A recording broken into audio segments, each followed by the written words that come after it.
This is Bob Boerner, spalted birch. Hackberry. Hackberry, okay. Very original shape, very unique shape, balanced. He's actually sanded the inside, which is really nice. I knew you guys took your finger in there. Super smooth inside. That's beautiful. What's really nice on this piece, he brought it up to a fine edge. It's a really nice technique to do when you have an edge on a platter or a bowl or a hollow vessel like that. Is bring it up to a fine edge like that. That is absolutely gorgeous. And nice proportional base, turn bottom, engraved with a little ornamental ring on the bottom. Yes, I did take it for the quote. Gorgeous color, beautiful finish. Looks like maybe a wax finish over oil. Well, no, actually it's seal cell and armor cell. Seal cell. Armor seal. And red wax on top.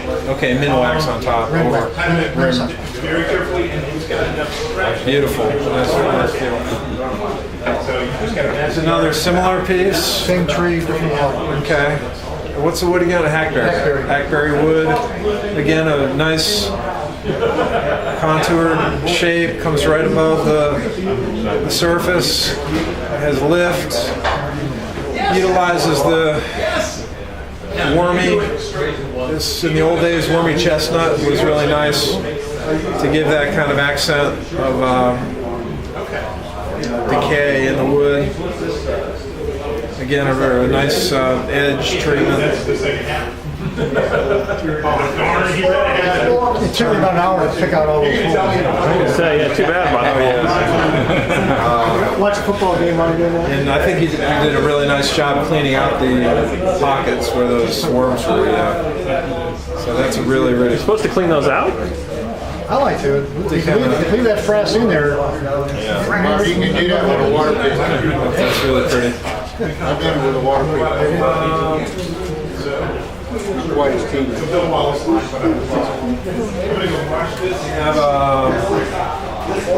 It's mine. It's a poplar bowl with the texturing and Okay. gesso sanded up. Poplar with texturing. My wife's water pick. I didn't know. Nice, beautiful shape. Nice proportional bottom. Turn bottom with some ornamentation on the base. It's kind of cool to have the rim that's offset to the downside. That gives it a kind of curve, really nice appearance. And the inside is nice and smooth. So nice inside. It's a balanced piece. It's really nice. We have an OG shape. This is a very nice OG. The proportional base. That's a really nice piece. Ambrosia maple.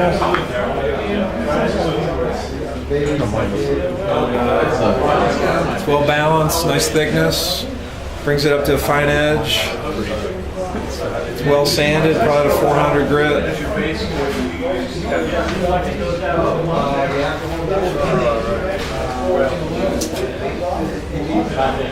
Really colorful spalted maple mesquite. The lid is perfectly inset. It's a beautiful fit on the lid. Texturing. Nice top. Fits perfectly in there. What's the wood on the lid? Maple mesquite, it says. Beautiful spalting. That's a really pretty piece. Joe Bradshaw.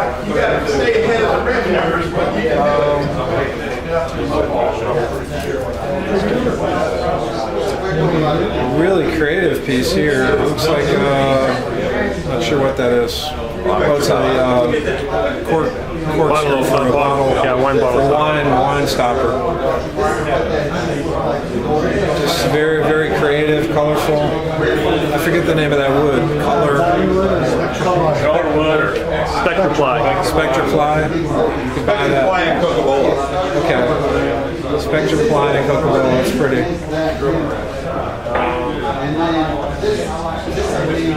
Is this Osage Orange? Osage Orange? Mulberry? Mulberry, okay. Is this part of the wood, or was that added? Added. Okay. It's got a pop fit, which is hard to get. It's nice. Nice pop fit. Turn bottom, and it's some detail inside. That's from the inset post. Nice weight, nice, feels good. It's not too heavy, but it's balanced. This is one of my pieces. I pulled out some old koa wood that I had from Hawaii just to do a traditional shape, but putting a foot on it versus just keeping it a round bottom. So that's koa from Hawaii. I like the shapes and try to get a proportional shape. Like up 2/3 and in 1/3. You have it. It's a little heavy, but it's. Is that the biggest foot you've ever turned? It's a good sized foot. That's a natural color. Yeah, it is. It's a natural color. Almost like walnut. Yeah, it's clear silicel.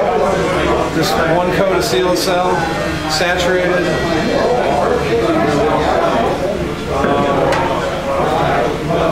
This is pecan that Norm. Yeah, this is from our wood that we got. Ed, Greg Gittins and Norm and I got some pecan wood.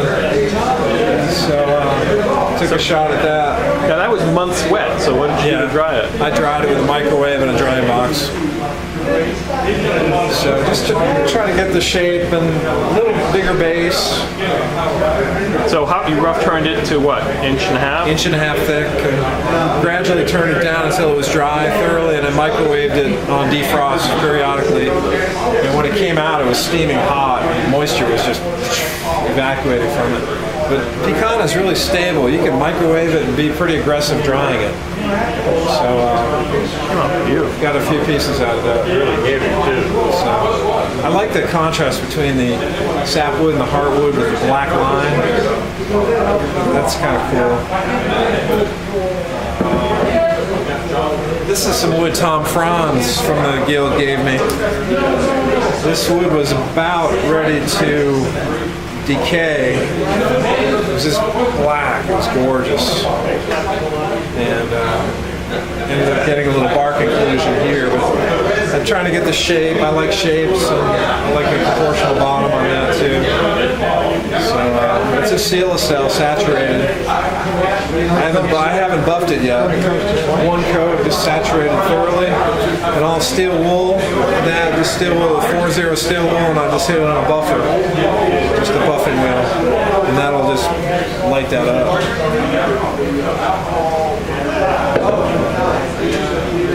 It's a little vase. It's a beautiful little vase, nice and heavy. Little twig vase.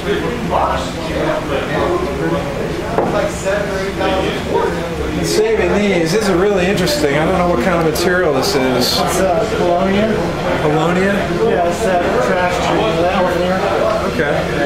It's a density of about 0.1. It's the second lightest wood there is. Okay. Feels like balsa wood. It's so light. It's just, very interesting. It's Lars Island. Is that your burning tool on that? It's black gesso. Black gesso's real matte finish. Yeah. And then I tried to dry brush the gold. It's not real even. I'm going to do it again. Did you shield or anything? No, it still smells like burn from the brand. That's mine also. That is really creative. I really like that. The texture. Poplar? Okay. Texturing is phenomenal. Now what are you texturing with? Great. That's the burning tool I showed in July. It's just a spring shape. That is really It takes creative. about a half an hour to put that burn all the way around. Yeah, it's burned. Then I put the black gesso. This one, the highlights are painted with semi-gloss it's called black ivory, and the low parts are just black gesso. So the highlights are shinier than the indentation. Okay, cool. And then the inside is all black gesso, just so it's not distracting. Okay. Beautiful. What's the top one? Black ivory? It's acrylic. The color is called black ivory. It's like black white, right? You put some time into the texturing. That's great. Mostly an experiment. It came out really well. It really did. I'm really happy. That's gorgeous. Now, do you test your pattern on the circumference to see if it's going to end? No, hell no, he doesn't. You just go. Some of them look so even. You just hit the road. Hit it hard and down. We have a couple of really creative pieces from Maryland. It's very creative. They're segmented. You want to describe them?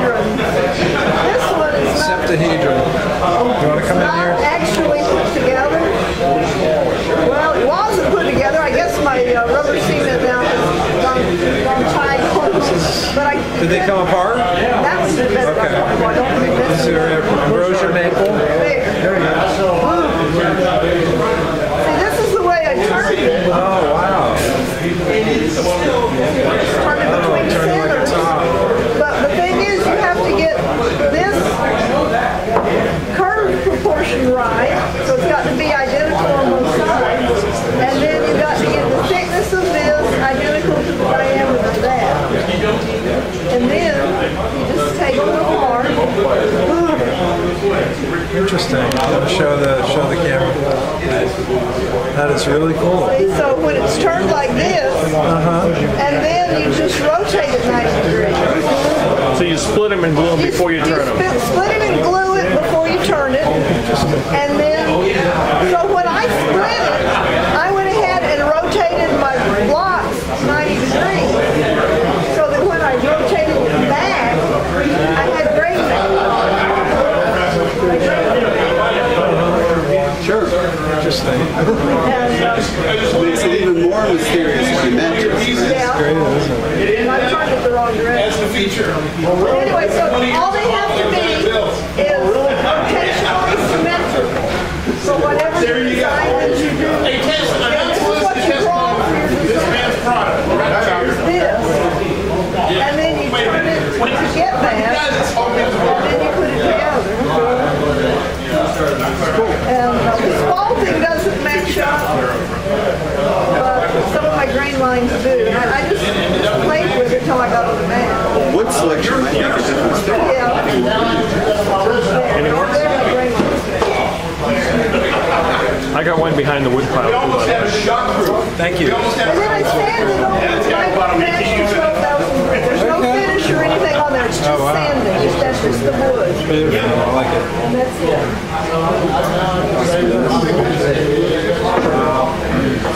It's a really dramatic piece. I love it. Big natural edge. Joe Reynolds. I did help you sell something?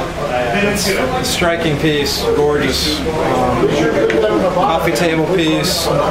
Uniform thickness all the way around with the bark. Nice and heavy. That poison ivy right there. Could be some poison ivy right there.